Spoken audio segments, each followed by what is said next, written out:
Alright, so hello YouTube.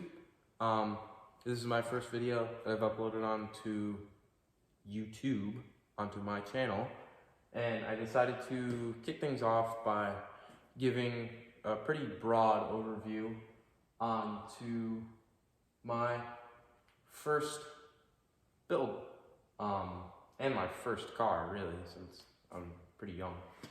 It's my 1990 Volvo 240 wagon that we're swapping an LS into, and making it a sleeper. So, just to give a little bit of a backstory, we got the car in July of 2021, and off of Facebook Marketplace, obviously, and we've been working on it, and we started by really tearing out the interior and tearing out the engine. And for a while it was just really a shell, and then we went on Copart and found a 2006 Corvette with an LS2 and a 6-speed. I'm gonna get into the transmission thing because it's a little wacky, but I'll get into it later. This might be a two-part video, but we got that car, we got the Corvette, we won it, and took the engine and transmission out and sold everything else, the shell, the suspension, the rest of the driveline, brakes, everything. And we actually pretty much came back and broke even with our price. But until now, I haven't really made any posts or anything because I've really just been too scared to upload onto YouTube. But I decided, it would be a good spot for me to hold all the memories of this car. So, and to share it with you guys, and if you are one of the special few of kids like me out there, you could use this for your sleeper build. But we have been working on the car, and it is coming along very nicely. And let's start front to back. I'm gonna move you over here. All right. So, off in the front end here, obviously I started talking about the Corvette engine. So we got it set in the car, and actually, surprisingly, these cars come with 6 inches of space on each side of this little 4-cylinder engine. Whoever did this was an absolute genius. Whoever built the car, this car was made to fit in LS, right? So we dropped the engine in. We had to get a different oil pan because this cross member was it was too close, because the oil pan that was in it before is more of a slope, and this oil pan that we put on is just more of a straight notch. So we got the new oil pan in, and it fits like a glove. And we found a place online called IPD USA. They make a lot of aftermarket, heavy duty parts, or just factory parts for Volvo 240s. And when we first started this, we thought this was gonna be so hard, because we thought that was oh, it's a Volvo 240. Who cares? Nobody probably makes factory parts for them. And we found IPD, and they make all of factory parts for it. So we found these heavy duty sway bars for the front and rear. We only have the front ones on because the rear is a whole story I'll get to. But we got this, and there's one guy that I watch, and I really recommend you guys go and look him up. Gingium. He was my big inspiration for this, because at the time I just sold my dirt bike and I had some decent money from it, and I was thinking what to do with it. And then obviously I wanted to buy a car or a truck or some type of build, and I wanted to have a project build. I just didn't want to have like a car and then have it sit in sit in this garage for like 2 years until I can get my permit. So I wanted it to be a build. So I was looking around and I saw that Gingium was doing a LS6 turbo Volvo sleeper wagon. So I thought that was super cool, and I found out that when my dad was a kid, his family had a Volvo wagon when they were growing up. So I thought that was pretty cool, so I went searching on Marketplace and found one. And yeah, it was just, from there, we've just been working on it. And then back to the front end, we have this steering rack. It's actually this is still the stock steering rack. We just had sent it out to somebody and they redid it. Also, more people that I recommend are STS Machining. You can just look them up in like Google or whatever your search browser is, but they are really helpful with LS swapping 240s. They have a whole array of parts for them. We bought the engine mounts from them, the headers, because the headers on the normal Corvette are very out. These ones are very tight to the engine. And they make brake kit for it, which we used, which is actually going to work really, really well. And then moving on to the transmission. Actually, I have to get you under the car. Oh,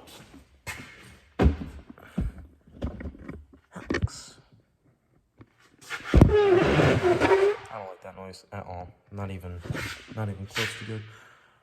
So, to the transmission, it's actually pretty interesting how we were able to make this work, because with the Corvette that we got, and I think it's just with all the C5, C6, C7s and up, I don't know if the C8 has it or not, but the transmission is actually not bolted to the engine in those cars.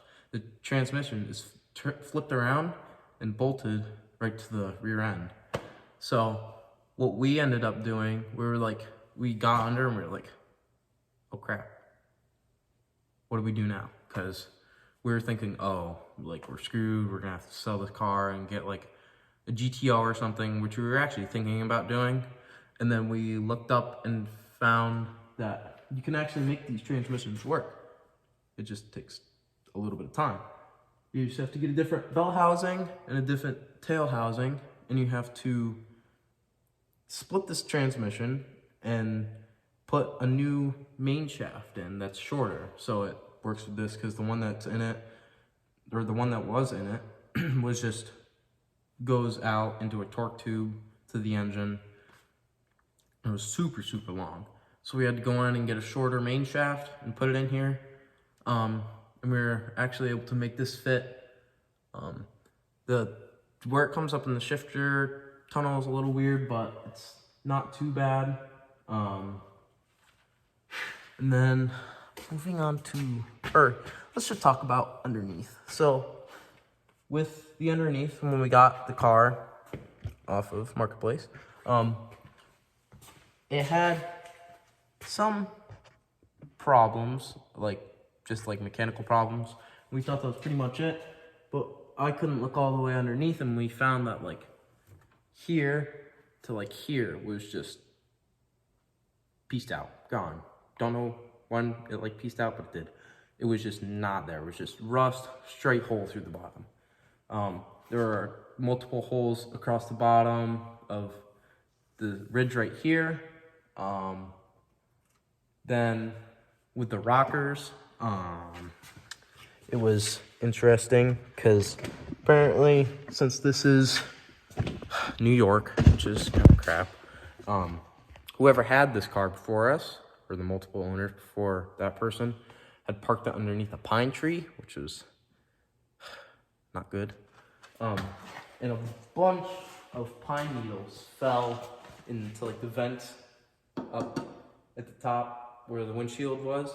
they all fell down through here and straight into the rockers and plugged up these little drain holes right here and just like rusted these rockers out.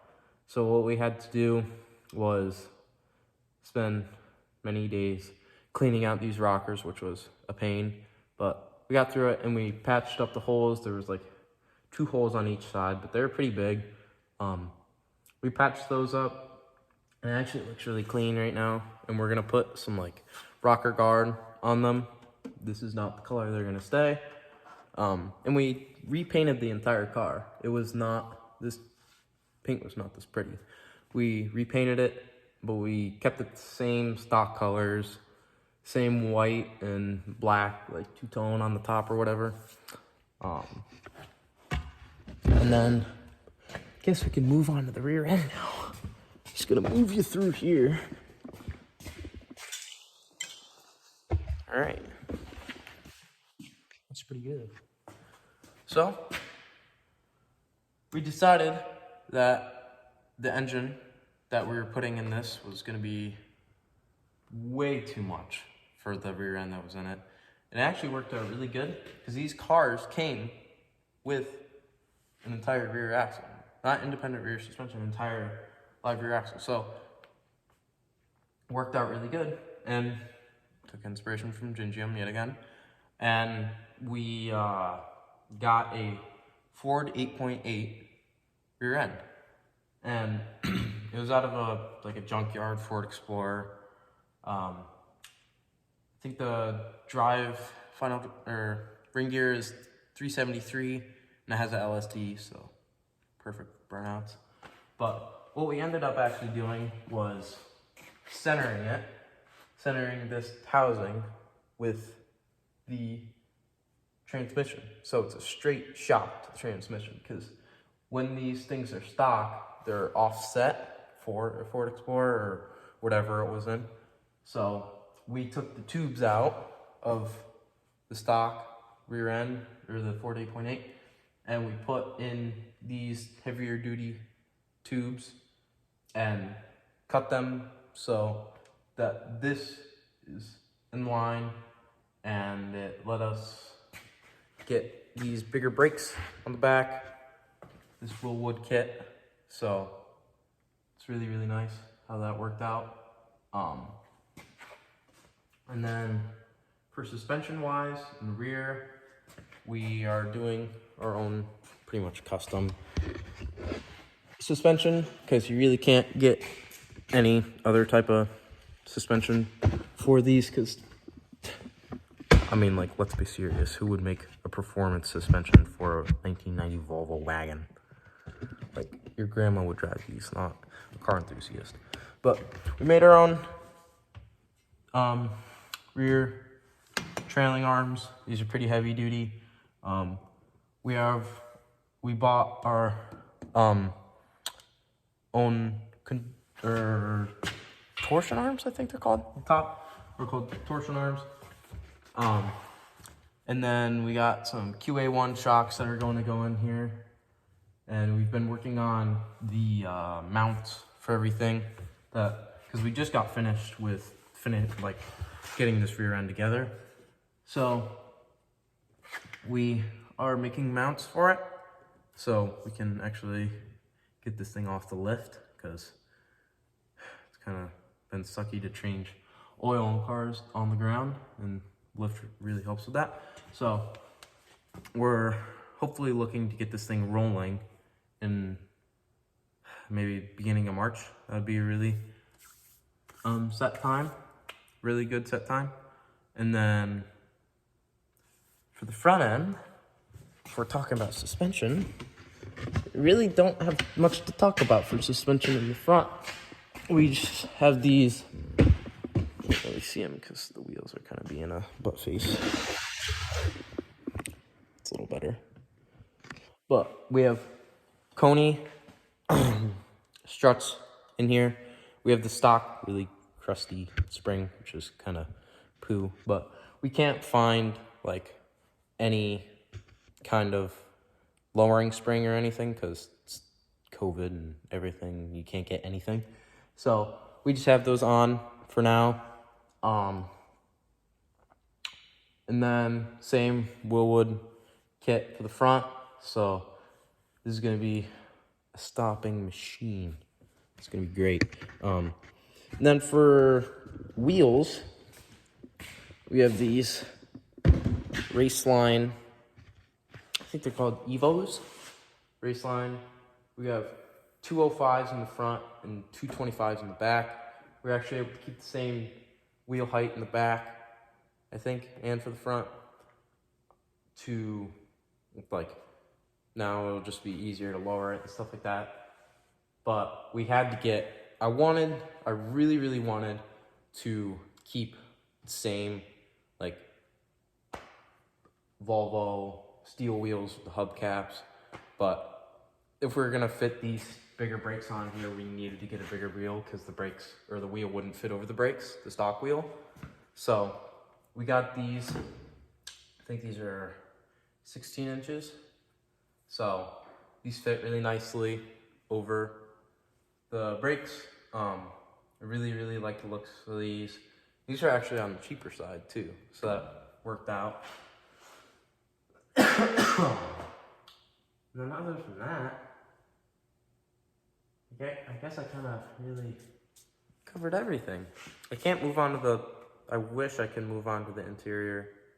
Wait, hold on. You might be able to. Will you extendo? How far will you extendo? Oh. Come on. You know you want. Come on. Will it really not extendo any further? What? What kind of garbage is this?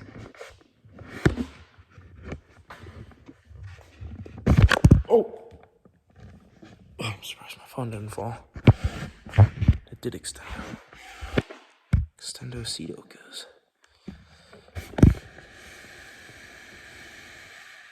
Oh yeah, baby.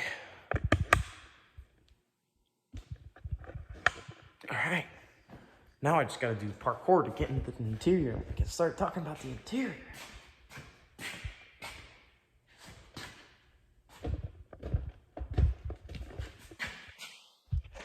That looks pretty good. Alright.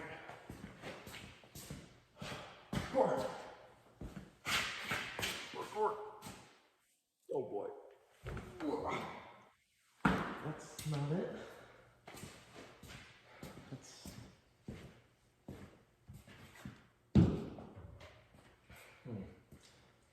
Actually, we're gonna have to talk about the interior another time. I'm too fat, can't get up. But so far, that's been the overview on this car. And I can't lower it, I can't set it down because we haven't quite made the brackets and we need to keep this axle the way it is. I mean, just look at that. Look how sexy that is. But no, we need to make the brackets for this. And I really can't move it around too much because we haven't got it quite figured out yet. But other than that, I think that's pretty much all I have to say for the Volvo Sleeper so far. So, yeah, that's it.